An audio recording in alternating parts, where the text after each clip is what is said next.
కార్యక్రమాన్ని ఉద్దేశించి మాట్లాడాల్సిందిగా శ్రీమతి దీపా వెంకట్ గారిని కోరుతున్నాం. Ma'am please.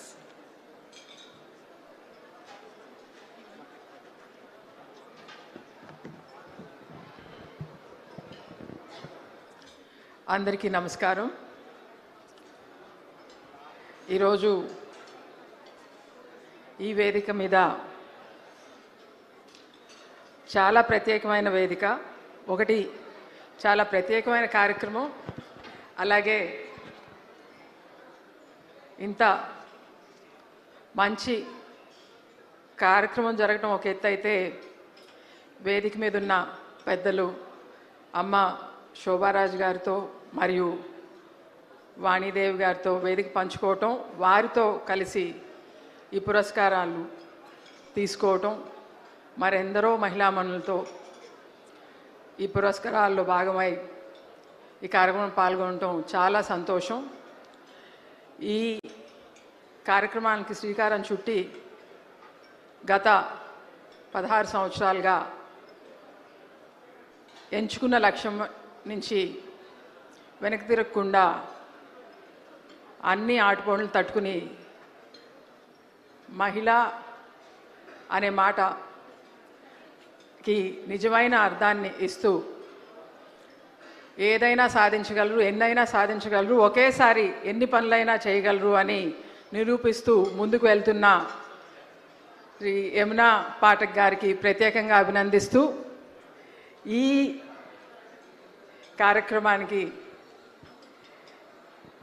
నన్ను శతవిధాలుగా ఒప్పించి ఈ కార్యక్రమానికి వచ్చేలాగా చేసిన మా శర్మ గారిని మరొక మారు వారి కృతజ్ఞతలు తెలుపుకుంటూ, ఇంత మంచి కార్యక్రమానికి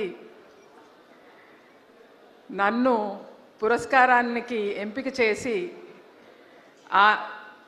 ఈ వేదిక మీదకి నన్ను మా నాన్నగారిని ఒకే దగ్గరికి చేర్చిన హనుమంతరావు గారికి హృదయపూర్వకంగా కృతజ్ఞతలు తెలుపుకుంటూ, బహుశా నా జీవితంలో ఇది అతి మధురమైన క్షణం. ఎందుకంటే నేను స్కూల్లో చదువుతున్నప్పుడు, నేను కాలేజీలో చదువుతున్నప్పుడు ఎప్పుడు కూడా నేను ఎవరనేది ఎవరికి చెప్పలేదు. నా పెళ్లి కార్డు ఇచ్చినప్పుడు తప్పించి మా ప్రొఫెసర్స్ అందరూ కూడా how is mister Venkaiah Naidu related to you అని అడిగారు.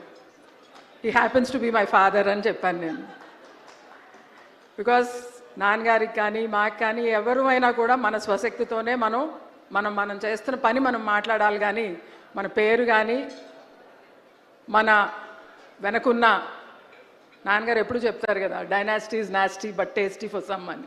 సో అలాగా we always prefer to our action should speak not our words అని నమ్మే వాళ్ళల్లో ఆయన తనేగా నాకు అదే అబ్బింది. కాకపోతే చాలా విధాలుగా ప్రయత్నించి శర్మ గారు నాకు చాలా ఉపోద్ఘాతాలు, దాని తర్వాత చాలా ఉదాహరణలు చాలా ఉదాహరించి, మీరు అలా ఎందుకు అనుకుంటున్నారంటే ఎవరు గెస్ట్గా వస్తున్నారండి అని అడిగాను నేను. ముందు అడిగితే చెప్పలేదు ఆయన.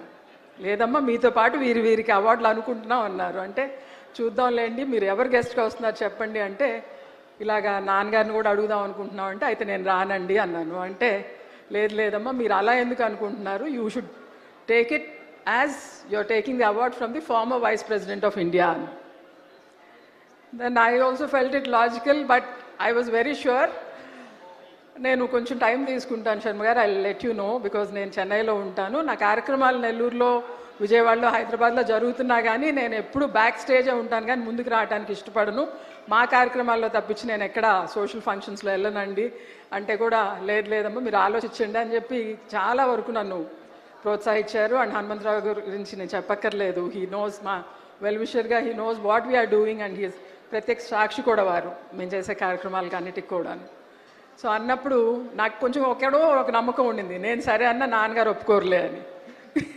సో బికాస్ చాలా అవకాశాలు వచ్చినా కూడా because of this reason we were stepping back, because ఇద్దరం కలిసి ఒకే డయాస్ పంచుకోవడం అనేది నాకు చాలా చిన్నప్పుడు జరిగిన ఉదాహరణ అండి. నేను స్కూల్లో చదువుతున్నప్పుడు మా నాన్నగారు చీఫ్ గెస్ట్గా వచ్చారు.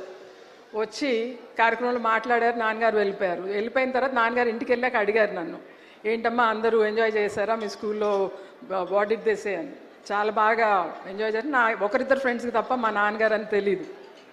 ఆ రోజు మా నాన్నగారు చెప్పారు నాకు, ఈరోజు నువ్వు స్టేజ్ కింద ఉన్నావు, ఏదో ఒక రోజు నా బిడ్డ స్టేజ్ పైన ఉంటుంది, నేను స్టేజ్ కింద ఉంటాను అని.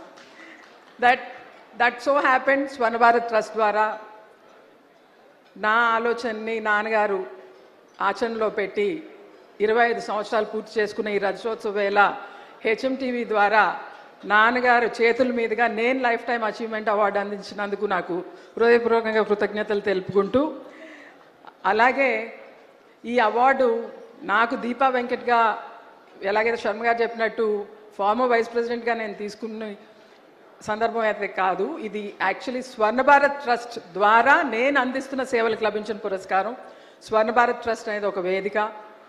గ్రామీణ సాధికారత కోసం ప్రభుత్వం నుంచి ఏ విధమైన ప్రతిఫలం ఆశించకుండా, ఎవరి దగ్గర నుంచి కూడా ఏమీ అడగకుండా గ్రామీణ యువతి యువకులకు మరియు బడి మానేసిన పిల్లలకు వారికి విద్య, వైద్యం, ఉపాధి అవకాశాలను కల్పించాలనే ఉద్దేశంతో గత 25 సంవత్సరాలుగా వెంకటాచలం, నెల్లూరు జిల్లా మా ఊరు, అలాగే విజయవాడ, హైదరాబాద్లో ఇప్పటి వరకు ఇందాక వారు చెప్పినట్టుగా 1,75,000 మంది యువతి యువకులకు వారి కాలుపై వాళ్ళు నిలబడడానికి ఉచితంగా భారతదేశం నలుమూలల నుంచి వచ్చే విద్యార్థులకు వసతి విద్యతో పాటు వారికి ఉచితంగా శిక్షణ ఇవ్వటం, అలాగే మా మెడికల్ క్యాంప్స్ ద్వారా, సూపర్ స్పెషాలిటీ మెడికల్ క్యాంప్స్ ద్వారా ప్రతి నెల మా చాప్టర్స్లో నిర్వహించే మెడికల్ క్యాంప్స్ ద్వారా దగ్గర 6 లక్షల పైచిలకు మందికి ఉచిత వైద్య సేవలు అందించడం జరిగింది. అలాగే bridge school and school dropouts కోసం ప్రతి సంవత్సరం 150 మంది చిన్నారులని, బడి మానేసిన పిల్లల్ని, 4 నుంచి 14 సంవత్సరాల వరకు ఉన్న పిల్లల్ని వారిని తిరిగి తీసుకుని we bridge the gap between their mental and physical age and mainstream them to the regular schools. మా స్కూల్లోనే వారికి మళ్ళీ విద్యనివ్వటం, ఉన్నత అవకాశాలను కల్పించి వాళ్ళ కాళ్ళపై వాళ్ళు నిలబడటం. ఇవన్నీ స్వర్ణ భారత్ ట్రస్ట్ ఏంటంటే నాన్నగారు ఆలోచన, let us give a man a skill to fish rather than giving a fish for him to eat so that he can stand on his own అనే ఆలోచనతోటి గత 25 సంవత్సరాలుగా స్వర్ణ భారత్ ట్రస్ట్ నాన్నగారు 10 మంది స్నేహితులతో నేను మేనేజింగ్ ట్రస్టీగా ముందడుగు వేస్తుంది.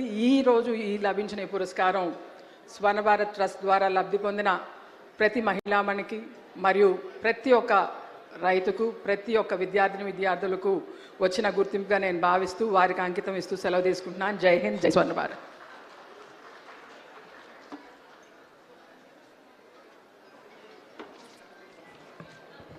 Thank you Deepa Venkat ma'am. ఖచ్చితంగా ఇది